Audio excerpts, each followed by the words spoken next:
We're Yes or not no? in Yes or no? 1939. We are in 1942. You are the Nazi regime that is carrying out a Holocaust in Gaza. You are the Nazi who is doing it as we speak. You're the evil monster. You say Israel is not a colonial regime? You're from Eastern Europe. You're European. All of those Ashkenazi Jews who are now running the country, they're from Eastern Europe. You came and slaughtered. I'm talking. I didn't interrupt you as you were ranting. The people who you support, the people who are running the country, they're Polish. They're Ukrainian. They're from Czechoslovakia. They're from Eastern Europe. You're not even Semite. What's up, everybody? Jackson here, and I want to be upfront about this one. This Alan Dershowitz exchange on Piers Morgan's panel gets extremely heated, extremely fast, with both men making direct Nazi and Holocaust comparisons at each other. I'm not going to present that kind of rhetorical escalation as a debate technique worth admiring from either side. What I want to pull out instead is the actual substance. Underneath the shouting, Dershowitz's defense of preventive war using historical analogy and the specific, checkable claims about casualty figures and Iranian protester deaths that got thrown around. Stick with me. Get that like in, get subscribed, because we're going to separate the heat from the substance here. Now let's get into it. 44% of young Jews below the age of 35 in the United States, believe that Jews and Palestinians have to live together in one state with equal rights. That is exactly the Iranian policy. So despite your propaganda, despite your nonsense, despite the lies that you promote, people are waking up. Jews in the United States are waking up. Christians, Muslims, people from all walks of life are seeing who's carrying out a Holocaust in Gaza. You know, Ronald Reagan, when this genocidal regime in 1982 invaded Lebanon, he called it a Holocaust. This is far worse than the Holocaust of 1982. But you refuse to acknowledge this genocide, whereas the population in Gaza has collapsed. It's not 70 or 80,000 people who've died. As a result of this war, hundreds of thousands have died. The population has collapsed. People are dying every day, not just because the kids are being bombed or being sniped, because they're dying of illnesses and a lack of medicine that this filthy regime is imposing on the people, on the kids of Gaza. But you want to look away and antagonize the Iranian people or the Palestinians or Hezbollah or whoever else it is that you'd like to antagonize so that they can get away with this. But you will not be able to do so because people are waking up across the world. I need to get Alan to respond. Okay, Alan, Alan, hang on 1 second. Before you give a response to what you just heard, I just want to stress again that Israel has never been more unpopular globally, and not least in the United States, where 50% nearly of Americans said they would like to see Netanyahu arrested for war crimes, where 2/3 of Americans have a negative view of Israel. You know, my view of this is that Israel's current government is populated with people like Ben-Gvir and Smodrich, these other guys, who are complete psychopaths, and that the activities that they are promoting in, for example, the West Bank at the moment and so on, are making Israel a global pariah. Does that not concern you? Of course it does, and I'm not at all a supporter of Ben-Gvir. I'm not a supporter of Smotrich. I am a supporter of the nation state of the Jewish people. I am a proud Zionist. Zionism is the national liberation movement of the Jewish people.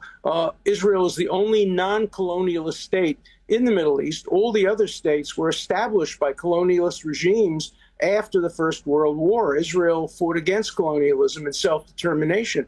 I am not here to support everything Israel does. I wouldn't vote for Ben-Gvir. I wouldn't vote for Smotrich.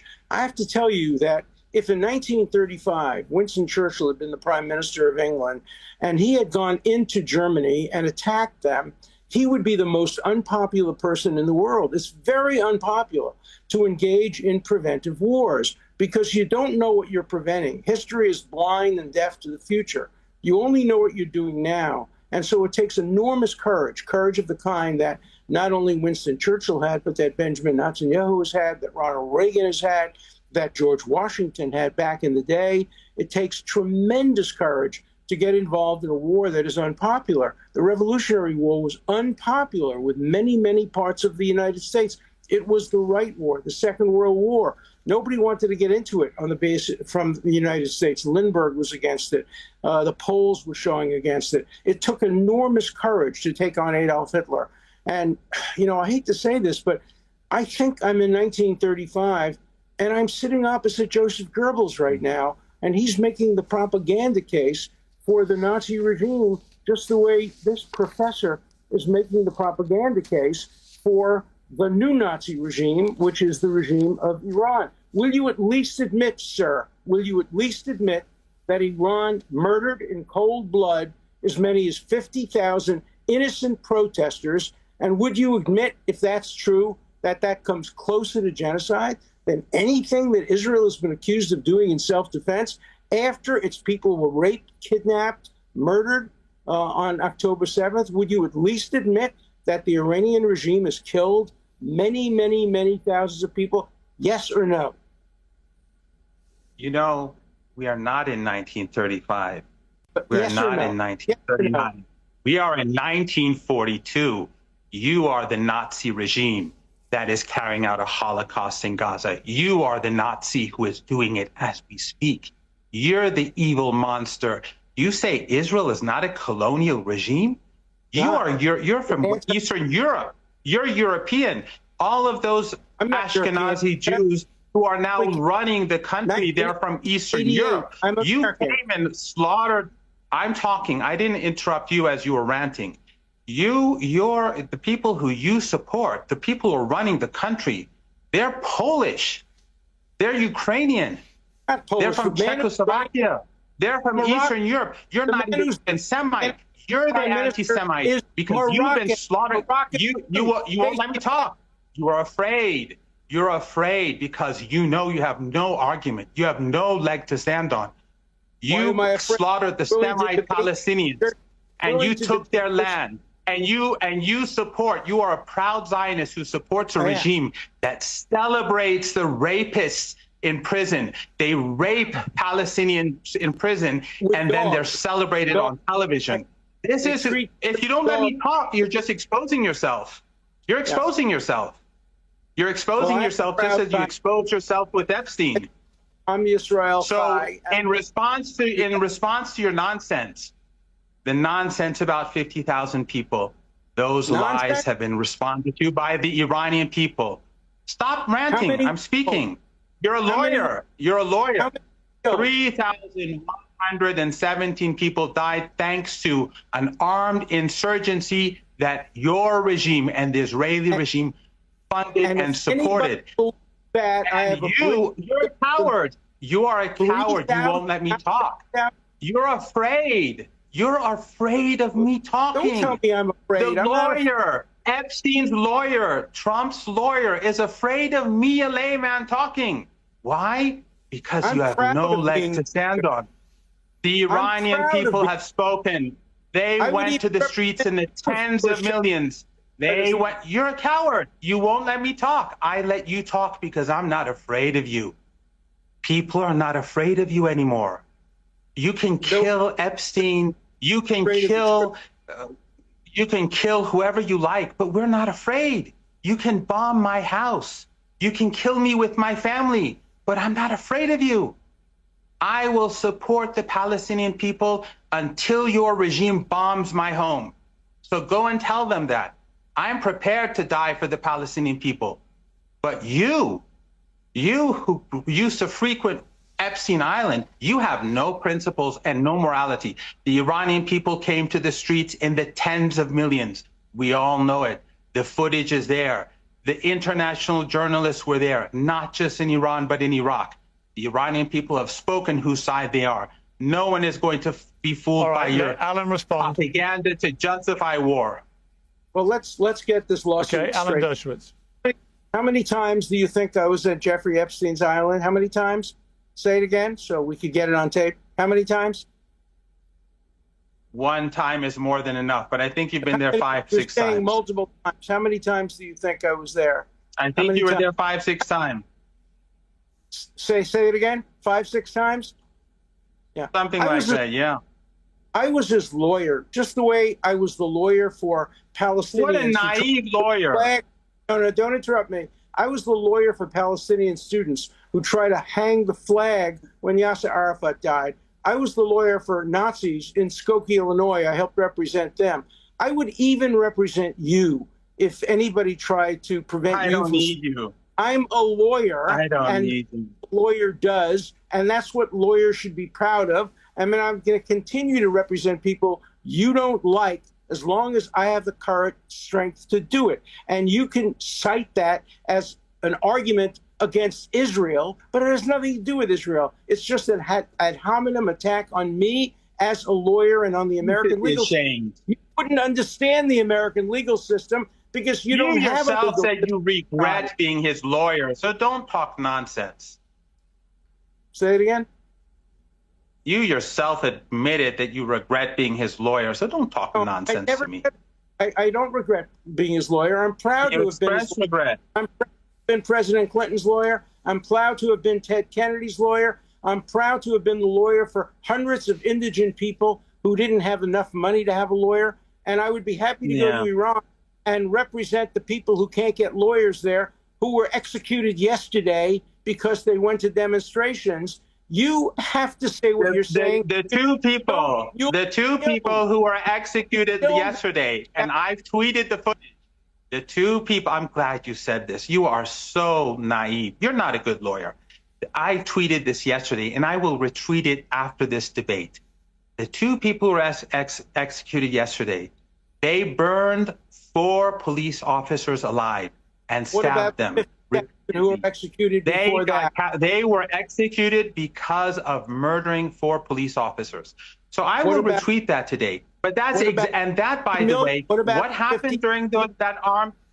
Don't be afraid. Let me explain. Don't be afraid of people listening. You are the one. You are the one from the civilized world. You are the proud Zionist, the ethno-supremacist that we should all be listening to. So don't worry about what. Don't worry if people hear what I say. Your own Israeli regime, the regime that you love so much, is self-admitted that they were behind the armed insurgency. Channel 14 of the Israeli regime, which is close to Netanyahu itself, said, and I tweeted this, and others have too, that the Israeli regime, they helped send in, along with Americans, they helped send in the weapons that killed hundreds of police officers during those 2 days of armed insurgency. Your own regime admits it. Your own regime admits it. I hope that's true. I would like to see the United States and Israel together topple the Iranian regime and replace it by a democratic regime where all people can vote and all people have free speech. I would be happy to participate in any such attempt to try to topple this Nazi regime. That's what would have happened in 1935 if they had done the right thing. We have a chance now to have peace in the world by toppling the Iranian regime. It won't happen overnight. It won't happen quickly. But ultimately, the good people of Iran, will rise up against their evil leaders who kill them in the street and will give them, ultimately, for the first time, real democracy. That's what we want. So says the genocide supporter. The genocide supporter who's supporting an ongoing genocide where every day Palestinians are dying, every single day as we speak. And Western media won't tell anyone about it because it's controlled by the same sort of people who you are aligned to. Those kids who are dying of disease every day. Those parents who are dying every day because of a lack of proper food and medicine. You are responsible. And all those Western journalists who've been trying to distract public opinion away from it. The only guilt of the Iranian people, and Hezbollah and Yemen is that they say no to genocide. That has been the guilt for 47 years. For decades, your regime has been supporting the apartheid and genocidal regime of Israel and supporting the most brutal regimes across the world in Latin America and Africa, in our region, and in Asia. But Israel is the only time, but your hostility is towards Iran because Iran says no to ethno-supremacism, just like 46% of young Jews in the United States. Iran says no to genocide, no to ethnic cleansing, no to colonization, and that Palestine must be a land where Jews and Christians and Muslims live as equal human beings. Your regime, your Israeli regime, because you're not loyal to the United States, you're loyal to the Israeli regime, to the genocidal regime. Your regime bombed it during this war. Your regime bombed. Let me address the rhetorical core of this exchange directly, because it matters. Both participants used Holocaust and Nazi comparisons against each other in this quip. Dershowitz comparing the professor to Joseph Goebbels, the professor calling Israel's current government a Nazi regime carrying out a Holocaust in Gaza. I'm not going to treat either of those comparisons as a legitimate analytical tool. Invoking the Holocaust as a rhetorical weapon against a political opponent in either direction tends to shut down actual argument rather than advance it, and it trivializes a specific historical atrocity by turning it into a generic insult. Whatever your view of Israeli government policy or Iranian government policy, that specific rhetorical move deserves to be named as escalation, not treated as one side scoring a clever point. Now to the actual substantive claims buried in here. Dershowitz's argument about preventive war, drawing the analogy to Churchill's early unpopular warnings about Nazi Germany, is a genuine and recurring argument in foreign policy debate that unpopular preemptive action can sometimes be historically vindicated even when it's deeply unpopular at the time.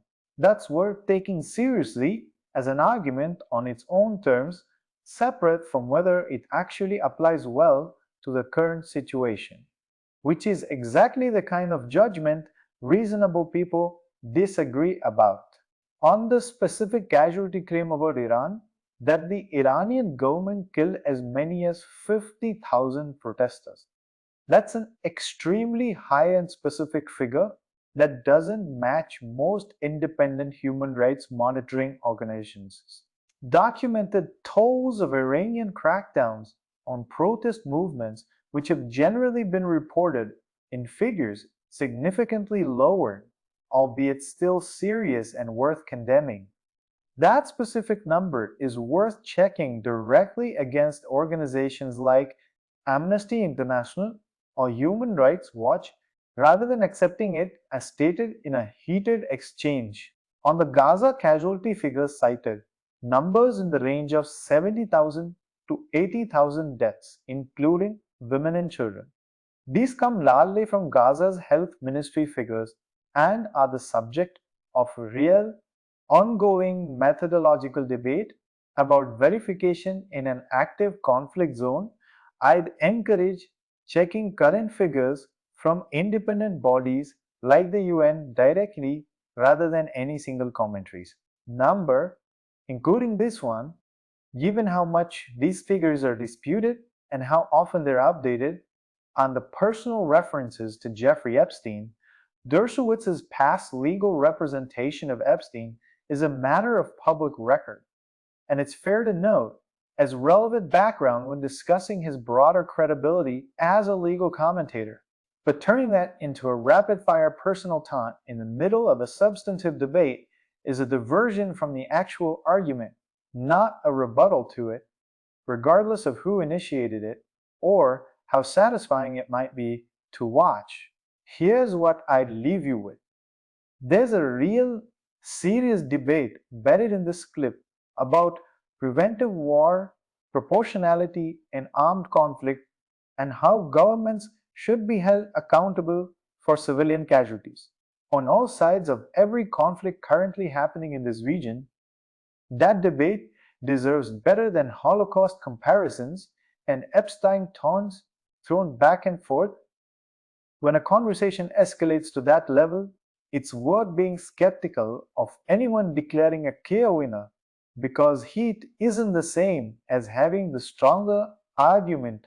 So tell me, do you think invoking the Holocaust as a comparison in a modern political debate ever clarifies an argument, or does it just shut down the conversation entirely? Let me know in the comments. And if you want more of these breakdowns that separate the substance from the shouting, get subscribed, because that's exactly what this channel is here for.